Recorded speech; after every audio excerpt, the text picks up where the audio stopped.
Hi everyone, welcome back to our journey into Python programming. In this fresh section, we are going to look into conditional statements. We are going to look into if else statement, then we are going to go through nested if.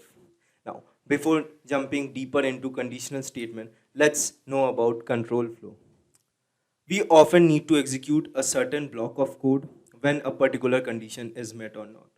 So, if the condition is true, we might need to execute that particular block of code, or else we need to execute some other block of code. That is the basic ideology behind conditional statements. Now, let's take a quick example of eligibility to vote. As in India, if you are 18 more than 18 years old, you are eligible to vote. So, our condition might be if our age is greater than equal to 18, then we are eligible to vote, else we are not eligible to vote. This was a quick example of eligibility to vote, which we will also code out in our Jupyter notebook.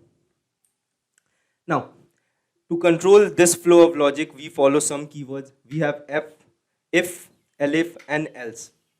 We are going to start with if, then we are going to look into else, then we are going to move into nested if, that is elif. Now, this is how the syntax of if statement looks like. We have some conditions over here. Let's look. If this is the keyword that we are going to use, and there must be some condition, and then this is the block of code that we need to execute. So let's say if this keyword is compulsory, we are going to use this, then you are going to make your age. Let's say if age is greater than equal to 18, if greater than equal, this is a conditional operator which we look into our last section. So if age is greater than equal to 18, then we are going to print, let's say, eligible to vote. We are going to print eligible to vote. So this is the syntax of an if statement. Let's jump into Jupyter notebook and go hands-on approach on this. Back into our Jupyter notebook. Now we are going to look into some of the problems related to our if statement. Before jumping into all of that, let's rename it to conditional statement. We are going to rename it to conditional statement, and then we are going to toggle the header and also the toolbar so that we have a much wider space view. Okay. Now, as we have looked into the syntax while writing out, we have if condition, and then we have a colon, and after that we are writing whatever expressions we have. Now let's create out some new cells before that. So this is the syntax of our if statement. Now before jumping into if statement, a very important thing that we should be looking into is to know about indentation and white spaces. So both are quite the similar term. Now, as you know, as in C++, we have brackets. If you are a C++ C coder, then you must have gone through a fact that we have header files like include stdio.h, then we have void main, after that we have bracket open and bracket close. Those brackets tell us the space around which your code has been constrained up to. So the same thing we have in Python. We need something to tell us that this is the space belonging to this particular block of code. For that we have indentation. Now, Python is very much heavily driven by code indentation and white spaces. This means that code readability is a core part of the design of our Python language. Now, what I meant by this is, if I'm writing any problem, let's say if, right now I'm going to write if x, and again after that I'm writing one more condition, if y. Now you don't have to go through each one of this if you're not getting it, but right now I just wanted to give you an example. And then we have, let's say, code segment. That's it. Code segment 2.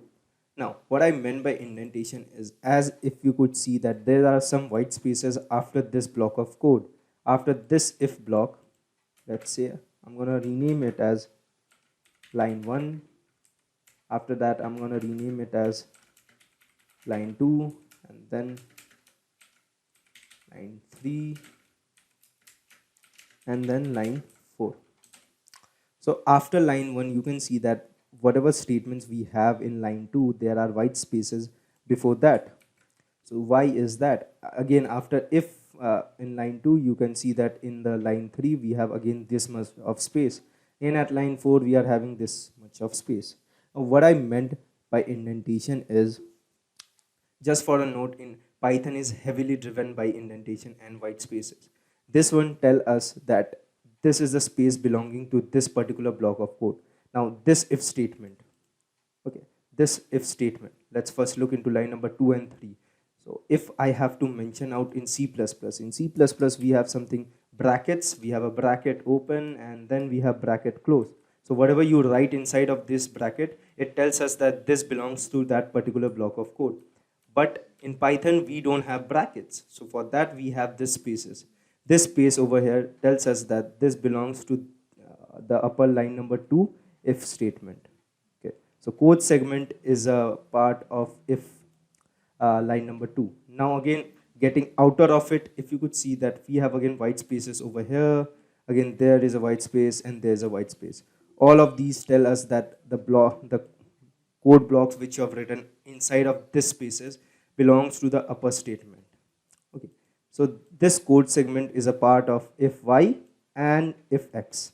That is all about indentation error. Now, if you don't give spaces, we will be getting an error of let's say if x, or let's say 2 greater than 5, and if I write print, I'm just going to write 2. Oops. Let me rerun it. So you can see that I am having indentation error. But if I give a space, for giving space, I can just give a tab. Oops. And it has been successfully run up. Right now, it is not displaying anything because 2 is smaller. Now it's fine. So if you remove the space, it will be indentation error, else it should be working just fine. Now that we know about what is indentation and white spaces and the importance of them in Python language, let's look into if statement. If statements. Now we are going to change it to markdown. Okay, what's changing it to markdown? We are just going to move into navigation mode and press M. So that's a quick hack. If you want to note it out, you can just note it out anywhere. Now let's look into how the if statement looks like. Again, I'll be copying out this if condition expression. Okay, if the condition is true, then only your expression will be executed. So let's note it out. Note if condition is true, then your will be executed. That's it. So let's say, let's take a condition if we have 2 greater than 3. This is the condition that we are having. And if this condition is true, then I'm going to print 2 is, or let's say first number is greater. Okay. If I try to execute it out, shift plus enter, so it's not showing anything. Why? Because 2 is actually smaller than 3. Now it works in this way. Let's say 2 is greater than 3. What does it returns? False. If I allow 2 less than 3, it is gonna return true. So at the end, what the logic going behind of this if statement is, if true, then only the whatever expression you have written inside it is true.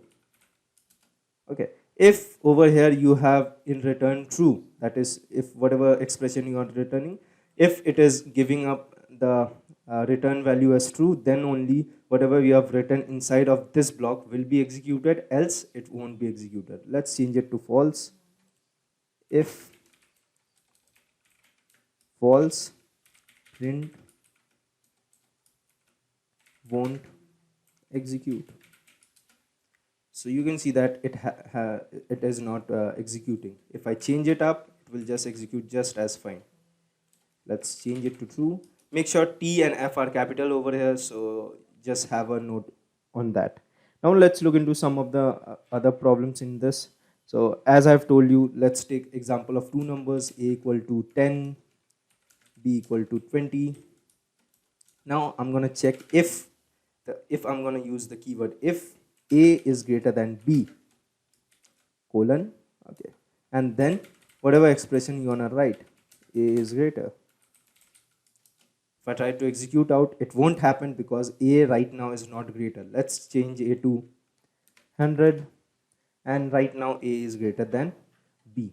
So you can just take input from user itself, int. I'm going to do int and enter a. Same thing, I'm just going to copy it out, copy and paste it out over here, b. And if I write 45 over here and let's say 21, so over here a is greater. What if I write 45 and 46 in b? So it won't be showing anything, because if statement occurs only if the condition is true. Only if the condition returns us a true value, then only whatever expression you have written in the if statement, it will be executed. Now back to where the problem of vote eligible to vote or not. So I'm going to take age equal to int. We are doing type conversion. As you know that in Python, everything you take in input is an string value. So enter our age. That's it. Let's see if it's working or not. So it's working totally fine. I'm gonna make it quite visible. Yes. Enter your age, and now if your age is greater than or equal to 18. These are comparison operators that we have gone through in our last section. So if age is greater than equal to, you are eligible to vote. That's it. Let's write 12. 12 is not eligible to vote. Then I'm going to write 18. Yes, I am eligible to vote. Same thing, I'm going to write 45. I'm again eligible to vote. And how this works, I can, so let's say age, after removing age, I'm going to write 12. As this is a comparison operator, it will return as false. 12 is not greater than equal to 18. Same thing, let's change 12 to 18. 18 is greater than equal to 18. So 18 equal to 18. Let's take for 100, 1000. So 1000 is again greater than equal to 18. So that is what all about if statement. In our next statement, we are going to look into how to work with false statements. So we have already looked into how to work out with true statements. That is, if true, then the expression will be executed. What if we need to execute it for false one also? Let's say for eligible to vote. So over there we have a true statement that you are eligible to vote, else you are not eligible to vote. So we are going to go through that in our next section.